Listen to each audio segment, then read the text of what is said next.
इसलिए हम लोग आज के दिन जश्न यौम आज़ादी मनाते हैं। मगर ये बात मेरे दिल में खटकती है कि 15 अगस्त झंडे में जो 3 रंग होता है, उसके बीच में जो तीन रंग होता है, उसके बीच में जो नीले रंग का चक्र बना हुआ है, उससे हमें क्या पैगाम है? हमारे मुल्क की पर्चे में 3 रंग की पत्तियां हैं, जिसके दरमियान नीले रंग का चक्र बना हुआ है। इस तिरंगे का तस्वीर 22 जुलाई 1947 ईस्वी में कॉन्फ्रेंस की मीटिंग में मंजूरी दिए गए थे। इस तिरंगे में 3 चौड़ी पत्तियां हैं, इसके ऊपर जाफरानी यानी ऑरेंज कलर की पट्टी और बीच में सफेद और नीचे हरे कलर की बीच वाली सफेद पट्टी में नीले रंग का चक्र बना हुआ है। उस चक्र में 24 लकीरें हैं। उस चक्र का मतलब है कि इंसानी जिंदगी हरकत करती रहती है, उसके रुकने का मतलब है मौत। और जाफरानी और सफेद और हरे का मतलब है हिदायत और झंडे की 3 रंग खुशहाली है। माशाअल्लाह मेरी बहन, आपका बहुत बहुत शुक्रिया कि झंडे की अहमियत को मेरे सामने उजागर किया और हमें समझाया कि 15 अगस्त किसे कहते हैं। अस्सलाम वालेकुम। वालेकुम अस्सलाम रहमतुल्लाहि व बरकातहू। इनाम लेते जाइए तमाम बच्चों को अल्हम्दुलिल्लाह असातिज़ा की तरफ से मुस्तक़िल इनामात से नवाजे जा रहे हैं। हम आए हुए तमाम मेहमान निज़ाम का तहे दिल से शुक्रिया अदा करते हैं कि आप लोग बहुत ही इत्मीनान के साथ इन बच्चों के प्रोग्राम को सुन रहे हैं। यही बच्चे हमारे मुस्तक़बिल है, इनकी हौसला अफजाई जितना हम करेंगे उतना ये बच्चे आगे बढ़ेंगे। आपका 10 मिनट, आपका 20 मिनट इनकी मुस्तक़बिल को अच्छा बना सकता है, संवार सकता है। ये हमारे बच्चे हैं, इनको सुनना, इनकी हौसला अफजाई करना और इनको दादे तहसील देना सबकी जिम्मेदारी है। ये आपके इसी मदरसे के नौनिहाल है जिनके ऊपर असातिज़ा की मेहनत होती है, वही मेहनत का समरा और नतीजा आपके सामने पेश किया जाता है। आपसे गुजारिश है कि थोड़ा सा वक्त और लेंगे, तकरीबन प्रोग्राम ख़त्म होने को है। अब जल्दी प्रोग्राम को पहुँचेगा, चंद बच्चे बाकी रह गए हैं, आप उनका भी प्रोग्राम सुन लें ताकि उन बच्चों की हौसला अफजाई हो जाए।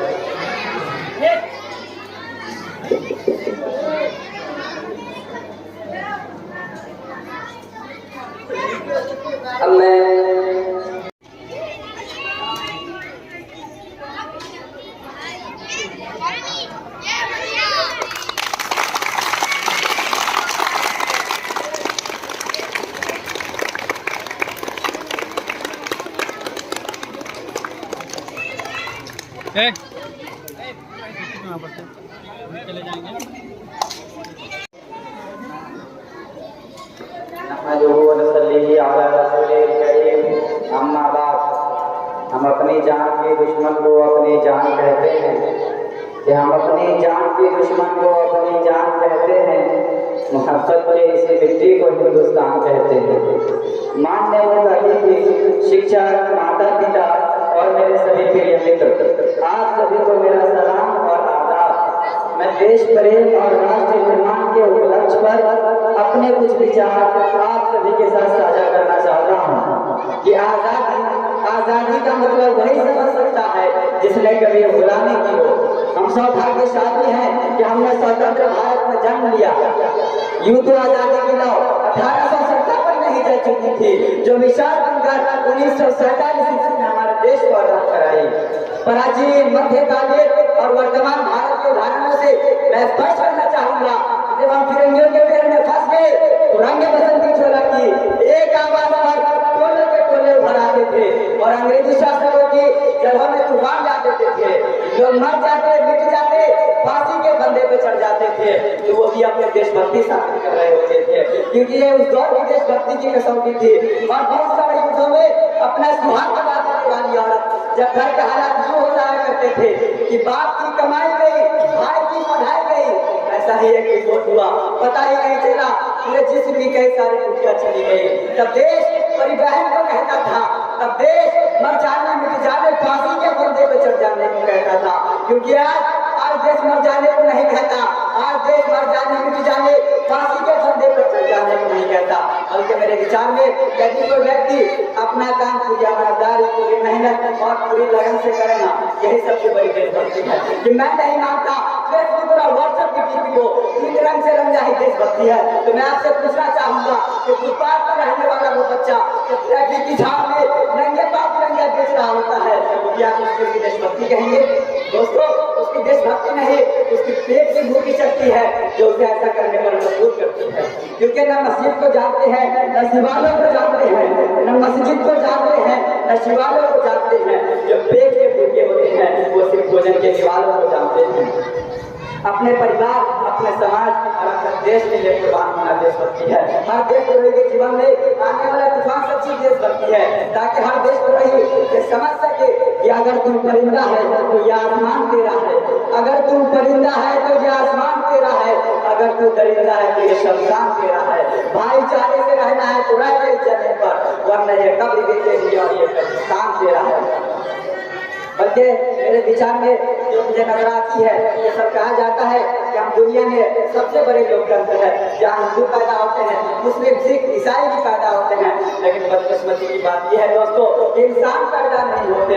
मेरे विचार में न हिंदू की जरूरत है, न मुसलमान की जरूरत है, न हिंदू की जरूरत है, न मुसलमान की जरूरत है। राष्ट्र निर्माण के लिए केवल अच्छे इंसान की जरूरत है। अल्हम्दुलिल्लाह रब्बिल आलमीन वस्सलातु वस्सलामु अला रसूलिल करीम, अम्मा बाद।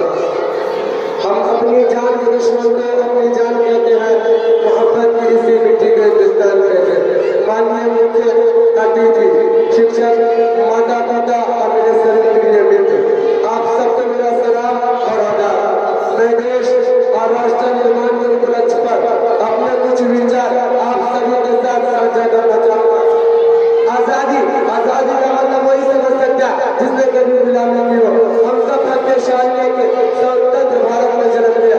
युद्ध आजादी की तो सन 1857 में चल चुकी थी। खुद मिसाल बनकर 1947 में हमारे देश को आजाद कराई। प्राचीन, मध्यकालीन और वर्तमान भारत के उदाहरणों से स्पष्ट करना चाहूंगा कि जब हम तिरंगे के मेले में बस गए तो रंगे बसंती चोला की एक आवाज पर टोलू के टोले उठ जाते थे और अंग्रेजी शासकों के जुर्म में तूफान लाते थे। लोग मर जाते, मिट जाते, फांसी के बंदों पर चढ़ जाते थे, तो वो भी अपनी देशभक्ति साबित कर रहे होते थे, क्योंकि ये उस तरह की देशभक्ति की कसौटी थी। और बहुत सारी युद्धों में अपना सुहाग गंवा देने वाली औरत जब ये हालात क्यों हो जाया करते थे, बाप की कमाई गई, भाई की बनाई गई, ऐसा है कि उसको भी आगे पता ही नहीं चला। पूरे जिसकी भुटिया चली गई, तब देश मर जाने को कहता था, तब देश मर जाने, मिट जाने, फांसी में बंद बच्चर जाने को कहता था। किंतु आज देश मर जाने को नहीं कहता, आज देश मर जाने, मिट जाने, फांसी के बंद बच्चर जाने को नहीं कहता। बल्कि मेरे विचार में यदि कोई व्यक्ति अपना काम पूरी अमानतदारी, पूरी मेहनत और लगन से करे, वही सबसे बड़ा देशभक्त है। मैं नहीं मानता कि फेसबुक और व्हाट्सएप के पीढ़ी को तीन रंग से बनना ही सच्ची देशभक्ति है।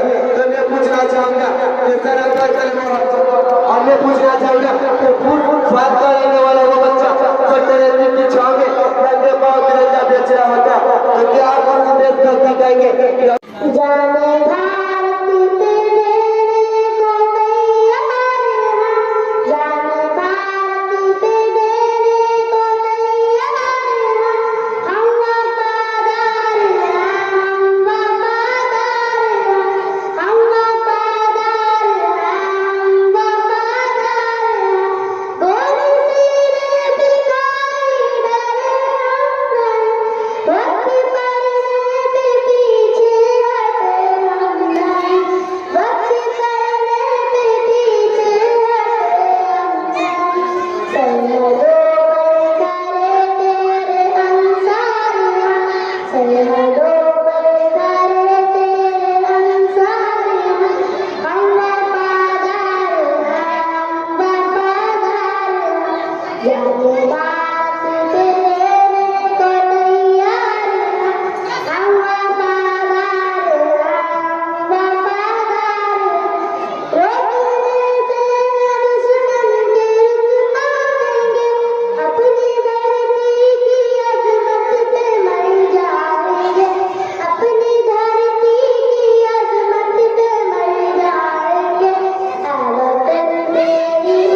जाने भारत तेरे को तैयार है, हम वफादार है, हम वफादार है।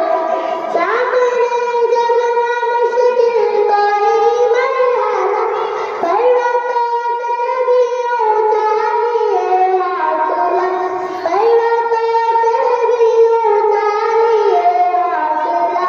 मुश्किलें सामने अपने हमवार है, मुश्किलें सामने अपने हमवार है, हम वफादार है, हम वफादार है।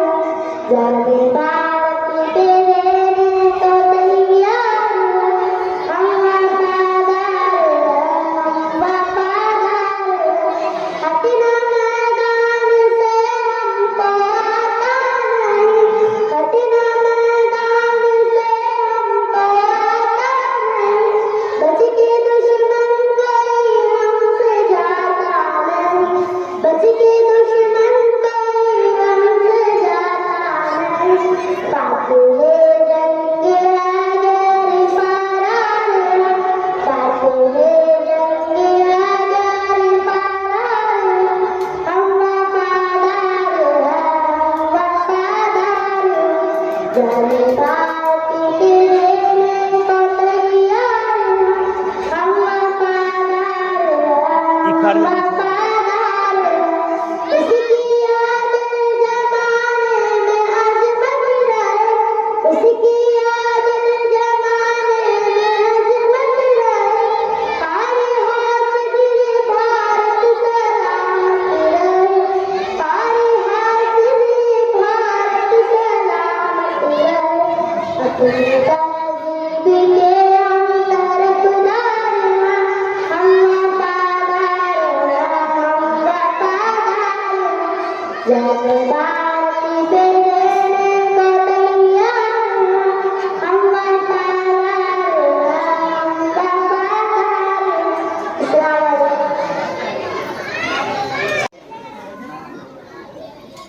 नहमदुहु व नसल्ली अला रसूलिल करीम, अम्मा बाद। हम अपनी जान के दुश्मन को अपनी जान कहते हैं, कि हम अपनी जान के दुश्मन को अपनी जान कहते हैं। मोहब्बत के इसी मिट्टी को हिंदुस्तान कहते हैं।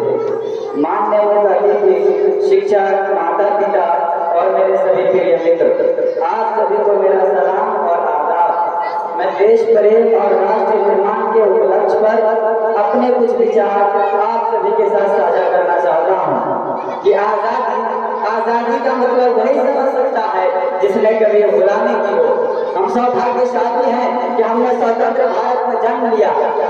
यूं तो आजादी की लौ 1857 में ही जल चुकी थी, जो विशाल बनकर 1947 ईस्वी में हमारे देश को आजाद कराई।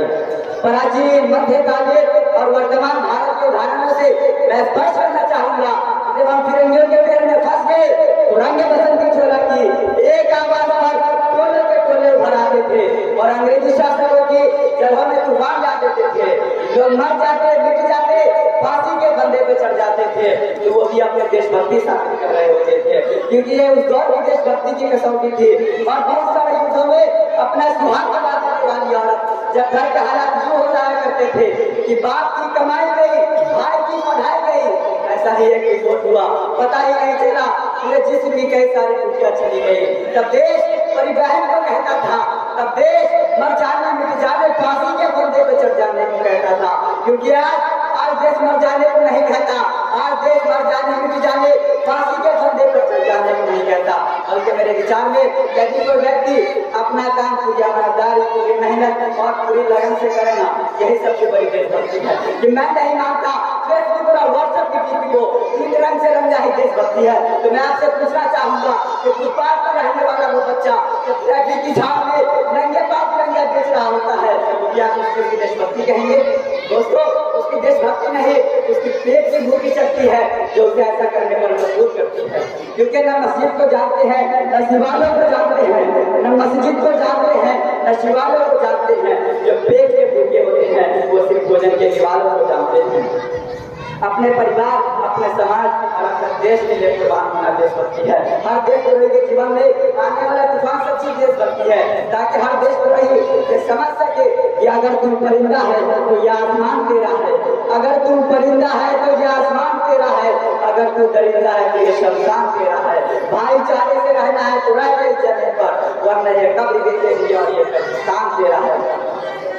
बल्कि मेरे विचार में जो मुझे नजर आती है, ये सब कहा जाता है कि हम दुनिया में सबसे बड़े लोकतंत्र है, जहाँ हिंदू पैदा होते हैं, मुस्लिम, सिख, ईसाई भी पैदा होते हैं, लेकिन बदकिस्मती की बात यह है दोस्तों कि इंसान पैदा नहीं होते। मेरे विचार में न हिंदू की जरूरत है न मुसलमान की जरूरत है, न हिंदू की जरूरत है न मुसलमान की जरूरत है, राष्ट्र निर्माण के लिए केवल अच्छे इंसान की जरूरत है।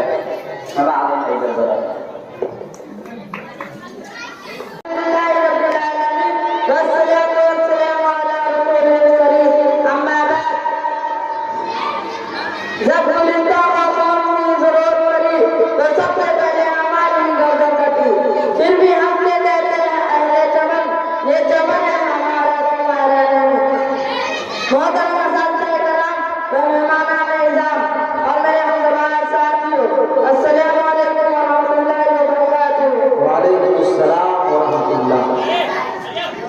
मोहतरम सामईन, हर साल की तरह इस साल भी हमारे मुकद्दम में यौम आज़ादी का जश्न मनाया जा रहा है। आज हम लोग 76वां यौम आज़ादी मना रहे हैं। हर मुल्क की तारीख में कुछ ऐसे बेरहम दिन और सब होते हैं, जानते हैं कि उनके बेटे में जो कौम उनको याद रखती है। इसी तरह हमारे मुल्क हिंदुस्तान में 15 अगस्त 1947 ईस्वी का दिन नहायत अहम है, क्योंकि इसी तारीख को तकरीबन 150 सालों की गुलामी के बाद हमारा मुल्क हिंदुस्तान अंग्रेजों के दखल से आजाद हुआ था। 15 अगस्त का दिन यौम आजादी के नाम पे जो गौरव से मनाया जाता है, इसकी हैसियत एक कौमी त्योहार की है। आजादी के सबसे बड़े रहनुमा महात्मा गांधी, पंडित जवाहरलाल नेहरू, मौलाना अबुल कलाम आजाद, मौलाना अहमद वहाबी, मौलाना कासिम नानवी, सरदार वल्लभ भाई पटेल वगैरह ने अदम तशद्दुद के जरिए आजादी हासिल करने का आज़म किया। इस शहर के साथ मैं अपनी तकरीर मुकम्मल करता हूँ। मिट गए खुद अल्लाह मिटने दी वतन के आबरू, इन शहीदाने वतन को मेरा बारहा सलाम। माशाअल्लाह, बहुत खूब, सुभान अल्लाह। अल्हम्दुलिल्लाह रब्बिल आलमीन वस्सलातु वस्सलामु अला रसूलिल करीम, अम्मा बाद। जब गुलिस्तान को खूब की जरूरत पड़ी तो सबसे पहले हमारी गर्दन कटी, फिर भी कहते हैं हंस के अहले चमन, ये चमन है हमारा तुम्हारा नहीं। मोहतरम असातिज़े-ए-किराम व मेहमानान इज़्ज़ात और मेरे हमदर्द साथियों, अस्सलामु अलैकुम व रहमतुल्लाह। मोहतरम सामईन, हर साल की तरह इस साल भी हमारे मदरसे में यौम आज़ादी का जश्न मनाया जा रहा है। आज हम लोग 77वां यौम आज़ादी मना रहे हैं। हर मुल्क की तारीख में कुछ ऐसे भी अहम दिन हासिल होते हैं जिनकी अहमियत के पेश नजर कौम उसको याद रखती है। इसी तरह हमारे हिंदुस्तान में 15 अगस्त 1947 ईस्वी का दिन नहायत अहम है, क्योंकि इसी तारीख को तकरीबन 150 सालों की गुलामी के बाद हमारा मुल्क हिंदुस्तान अंग्रेजों के दखल से आजाद हुआ था। हर साल 15 अगस्त का दिन यौम आजादी के नाम पर छोटे छोटे मनाया जाता है। आजादी के सबसे बड़े रहनुमा महात्मा गांधी, पंडित जवाहरलाल नेहरू, मौलाना अबुल कलाम आजाद, मौलाना हजरत वहाबी, मौलाना कासिम नानवी, डॉक्टर भीमराव अम्बेडकर, सुभाष चंद्र